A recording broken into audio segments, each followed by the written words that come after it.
Dans le questionnaire sur la durabilité, nous vous demandons au début si vous voulez apporter une contribution positive au climat.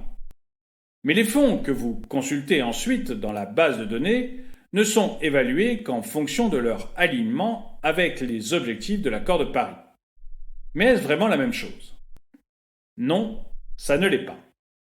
Un investisseur comme Emma peut acheter un fonds qui s'aligne sur des objectifs climatiques de l'accord de Paris. Les entreprises de ce fonds ne produisent alors que des émissions auxquelles elles ont droit selon les scénarios climatiques reconnus au niveau international, où elles développent autant de technologies vertes que le requièrent les scénarios. Jusqu'à présent, tout va bien. Le portefeuille est aligné. Mais les fournisseurs de ce fonds peuvent-ils affirmer qu'Emma contribuera, avec son argent, à réduire les émissions de gaz à effet de serre d'un nombre de tonnes précises? Non. De telles promesses de la part des fournisseurs de fonds seraient trompeuses. L'alignement peut contribuer à réduire réellement les émissions dans l'économie réelle, mais des conditions spécifiques doivent être remplies. Un exemple. Emma retire son argent d'une entreprise fortement émettrice de CO2. Cela peut être un signal pour d'autres entreprises qu'elles doivent également modifier leur production, car si beaucoup d'investisseurs se joignent à Emma, alors elles auront des problèmes pour se financer. Les conditions concrètes qui doivent être réunies pour que l'alignement ait un effet font encore l'objet de recherches.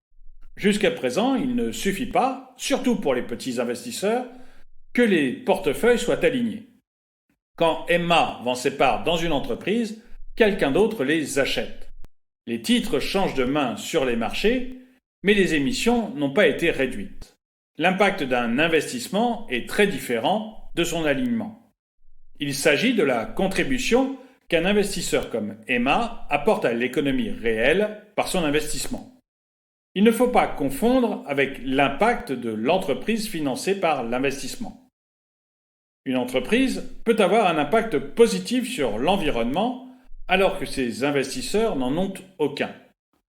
Emma pourrait, par exemple, investir dans une entreprise durable qui n'aurait par ailleurs aucune difficulté à trouver d'autres investisseurs. Il est donc, dans ce cas, peu probable que les émissions de CO2 ont effectivement été réduites grâce à ces efforts.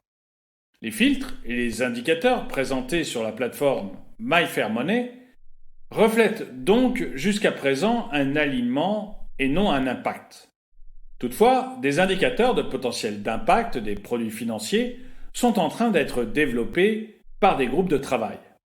L'objectif est d'intégrer de tels indicateurs à la plateforme une fois qu'ils seront finalisés.